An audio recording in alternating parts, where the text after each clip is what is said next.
हजारों साल पहले हरियाणा में कुरुक्षेत्र में एक युवा को, अभिमन्यु को 6 लोगों ने चक्रव्यूह में मारा था।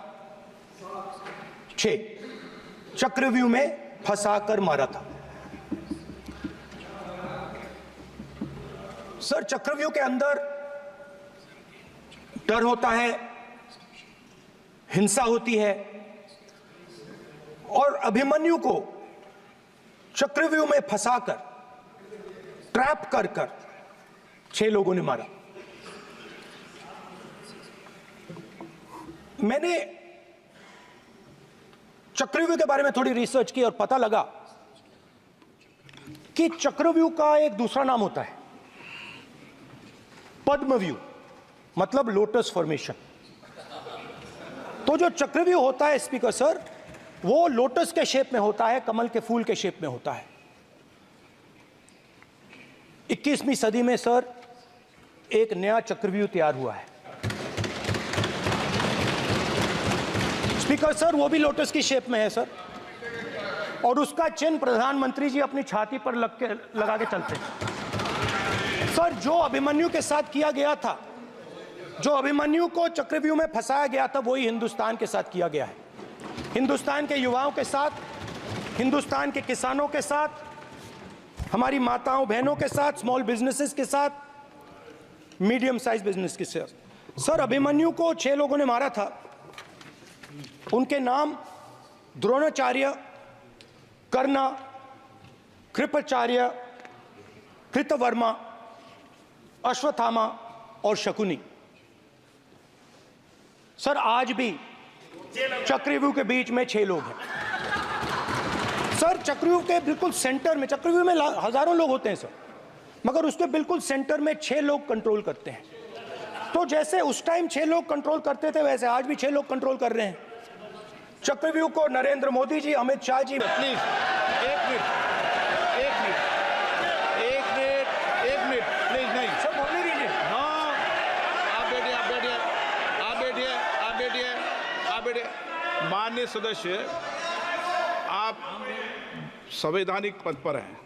आपके कई माननीय सदस्यों ने यहाँ पर मुझे लिख कर दिया है कि जो माननीय सदस्य का सदस्य नहीं है उसका नाम नहीं लें। आपने लिख के दिया है। नो, आपने क्या, आप उसकी पालना करना चाहते हो? स्पीकर सर, गलत। मैं माननीय एक minute, hold on. Speaker sir, अगर आप चाहते हैं तो मैं एक मिनट मैं प्रतिपक्ष के नेता से ये तो अपेक्षा करूंगा सही कि वो सदन की नियम मर्यादा को बने, ये अपेक्षा करता हूं। आप चाहे नहीं करें, पर मैं अपेक्षा करता हूं। नहीं सर, मैं, अगर आप चाहते हैं सर, मैं फिर माननीय सदस्य, आप अगर आप चाहते हैं प्लीज। मैं नहीं चाहता, सदन के नियम प्रक्रियाओं से सदन चलता है। सर, अगर आप कहते हैं मैं निकाल देता हूं। नो मैं 3 ही नाम यूज करूंगा। नहीं माननीय सदस्य, नहीं कहा, और आप video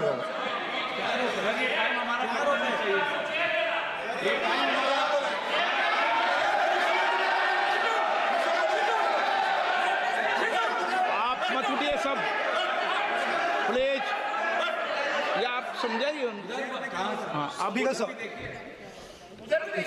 Speaker sir, the Chakravyuh that has captured India has 3 forces behind it. First is the idea of monopoly capital, that 2 people should be allowed to own the entire Indian wealth. So one element of the Chakravyuh is coming from the concentration of financial power. The second element, sir, मैं budget को explain कर रहा हूं sir, मैं आ रहा हूं, वहीं आ रहा हूं sir. So one element is financial power. The second element is the institutions, the agencies, CBI, ED, Income Tax Department of this nation, and the third is the political executive. Speaker sir, these 3 together are at the heart of the Chakravyuh, and they have devastated this country. Speaker sir, my expectation was that this budget would weaken the power of this Chakravyuh. That this budget would help the farmers of this country, would help the youth of this country, would help the laborers, the small businesses of this country. But what I have seen is that this budget, the sole aim of this budget, iski jo niyat hai, it is to strengthen this framework, the framework of big business, monopoly business, the framework of a political monopoly that destroys the democratic structure, and finally the framework of what one can call the deep state or the agencies. And the result of this has been the first पहला काम इस चक्रव्यूह ने क्या किया, जो हिंदुस्तान को रोजगार देते हैं, स्मॉल एंड मीडियम बिजनेसेस हैं, जो करोड़ों युवाओं को रोजगार देते थे, उन पर इस चक्रव्यूह ने आक्रमण किया। कैसे किया? नोटबंदी, जीएसटी और टैक्स टेररिज्म। आप लोग आतंकवाद की बात करते हो, पूरे देश में अगर कोई भी व्यक्ति छोटा बिजनेस चलाता है तो रात को उसको फोन कॉल आता है इनकम टैक्स डिपार्टमेंट से, जीएसटी से, और टैक्स टेररिज्म का वो शिकार बनता है। इस टैक्स टेररिज्म को रोकने के लिए बजट में आपने कुछ नहीं किया है। तो टैक्स टेररिज्म के कारण और ये जो आपकी नीतियां हैं, जो आपने कोविड के समय बड़े बिजनेसेस की मदद की और जो स्मॉल एंड मीडियम बिजनेसेस थे उनको खत्म किया, उसके कारण आज हिंदुस्तान के युवाओं को रोजगार नहीं मिल सकता है। बिल्कुल एक युवा को रोजगार नहीं मिल सकता है। अब फाइनेंस मिनिस्टर बैठी हैं, अब युवाओं के लिए आपने क्या किया?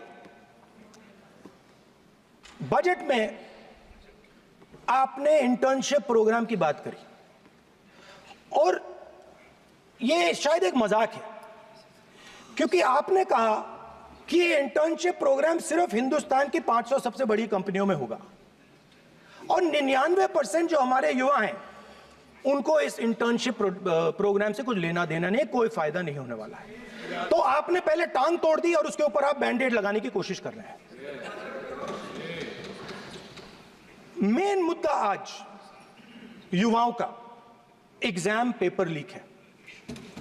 जहां भी हम जाते हैं, आपने बेरोजगारी का चक्रव्यूह बना दिया इनके लिए, और जहां भी हम जाते हैं वो कहते हैं देखिए बेरोजगारी है मगर पेपर लीक भी होता है। तो आपने एक साइड पेपर लीक चक्रव्यूह, दूसरी साइड बेरोजगारी चक्रव्यूह। पेपर लीक मैं आपको बताता हूं 10 साल में 70 बार हुआ है। अगर आप जानना चाहते हैं, 10 साल में 70 बार हुआ है। तो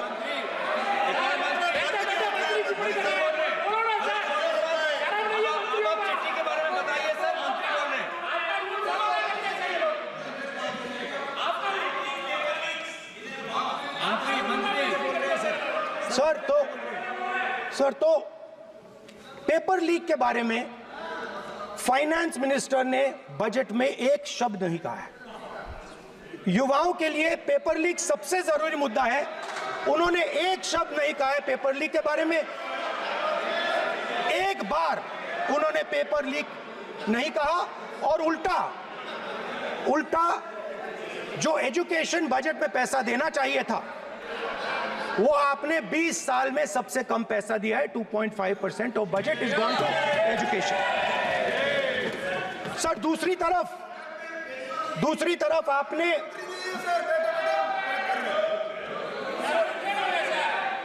आपकी नहीं मानते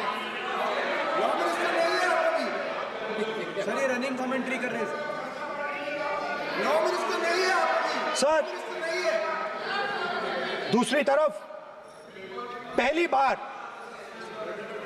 सेना के जवानों को आपने अग्निवीर के चक्रव्यूह में फंसाया। सही बात। इस बजट में अग्निवीरों के पेंशन के लिए 1 रुपया नहीं है। आप अपने आप को देशभक्त कहते हो, मगर जब अग्निवीरों की मदद करने की बात आती है, जवानों को पैसा देने की बात आती है, तो बजट में आपको 1 रुपया नहीं दिखाई देता। उनकी पेंशन के लिए 1 रुपया आपने नहीं दिया। तो उनको आपने अग्निवीर के चक्रव्यूह में फंसाया। उसके बाद सर, जो अन्नदाता हैं, वो चक्रव्यूह से निकलने के लिए, आपके चक्रव्यूह से निकलने के लिए जो आपने बनाया 3 काले कानून, जमीन अधिग्रहण बिल को आपने कमजोर किया, उनको आप सही दाम नहीं देते हो। इस चक्रव्यूह से निकलने के लिए उन्होंने आपसे सिर्फ एक चीज मांगी है, 2 चीजें नहीं मांगी है, सिर्फ एक चीज मांगी है। उन्होंने कहा है कि हमें लीगल गारंटीड एमएसपी दे दो। आपने उनको बॉर्डर पे बंद कर दिया, रोक दिया, आज तक रोड बंद है। आप उनसे बात करने को तैयार नहीं है। वो यहां आए, मुझसे मिलने आए, आप उनको अंदर नहीं आने दे रहे थे। माननीय सदस्य, आप सदन में असत्य नहीं कहे। आप वो सर, आप, एक मिनट, हाँ चलिए, चलो,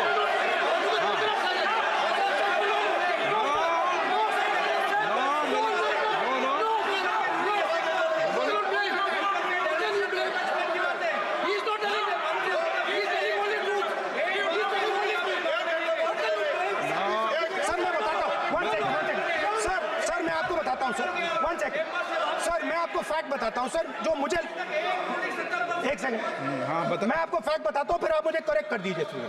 स्पीकर सर, फार्मर्स का डेलीगेशन, नहीं सर, मैं आपको फैक्ट बताता हूं।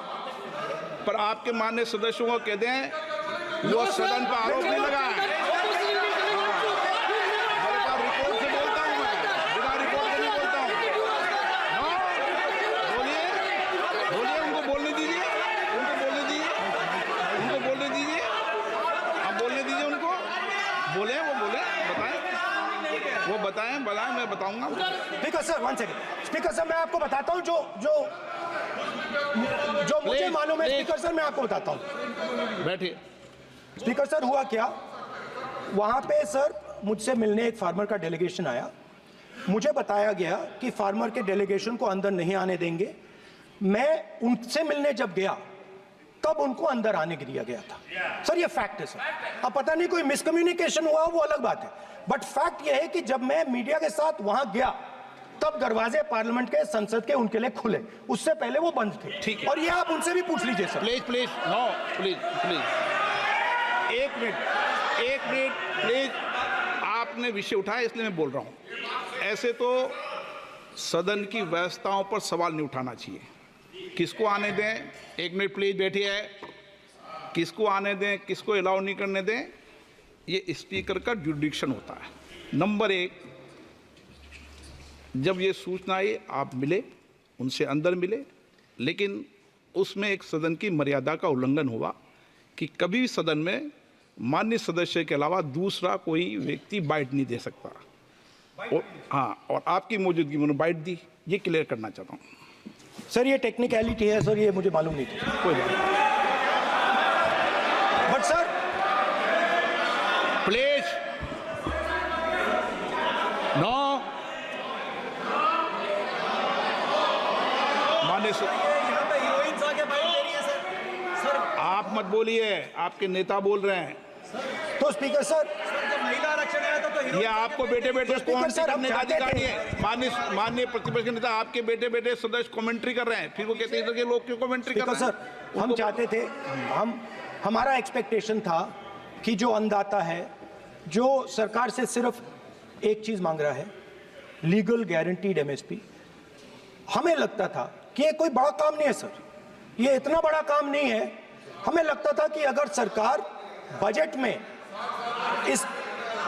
में इसका प्रोविजन कर देती, अगर बजट में इसका प्रोविजन कर देती, तो जो हमारे किसान हैं जो चक्रव्यूह में, आपके चक्रव्यूह में फंसे हैं, वो निकल पाते।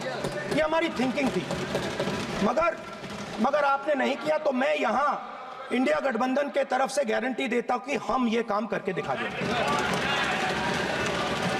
जो आपने अपने बजट में नहीं किया, वो मैं हिंदुस्तान के सब किसानों से कहना चाहता हूं, गारंटीड लीगल एमएसपी हम इस सदन में पास करके आपको देंगे। स्पीकर सर, जो मिडिल क्लास है सर, वो प्रधानमंत्री को अच्छी बात बोलो।